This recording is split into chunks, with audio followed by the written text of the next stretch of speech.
But we lived well, lived in the country. We never had short of food. Father worked on the farm, dug his gardens. We ate off the land, and you know. We did. So you didn't have any shortages, No, really? we never had any shortages. Mm. No, we're No. damn lucky. So really, we had raids every night, you know, coming over and that, and the guns firing off up the top here. Yeah. And yeah, it's a lot to remember. And you had a lot of soldiers in the village. Oh yes, yeah. But our barracks were, they had a lot of Yanks up there, and we had a lot of soldiers during D-Day or after D-Day when they come back. We had them in the barns, running everywhere. Oh, yeah. Soldiers everywhere. They were everywhere running Yeah. us. Yeah. So it's tough times, but Because they found bullets and goodness knows what, these boys afterwards, you know, when the army moved out and hunting, didn't they? You know what boys are? yeah, we Things used they to shouldn't explode a lot of do. bombs and that.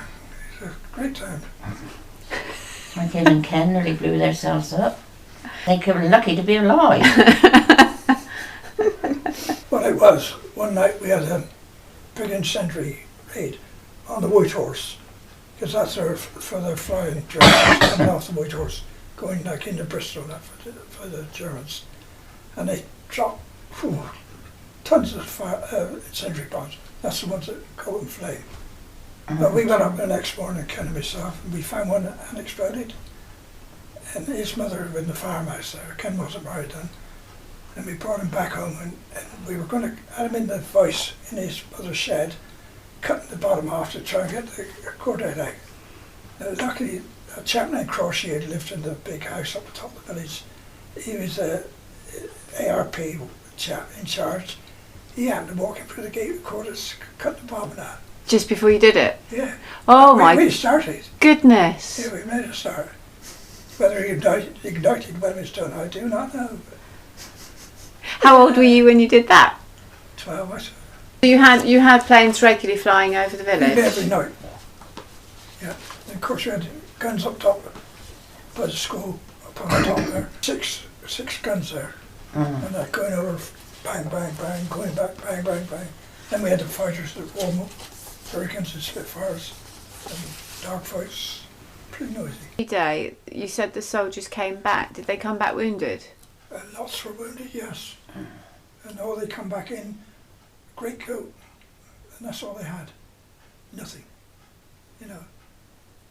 I say they were blitted round in the barns up here, down Kenny Meadows, everywhere. Where the sheds they put them in. Uncle Percy went in the Navy, and he went did in- lots of the Russian Arctic. embassy, Russian, when they went through to the war, you know, through the Russian. Archangel, the convoys to Archangel, Yeah. which so supplied supplies to Russia.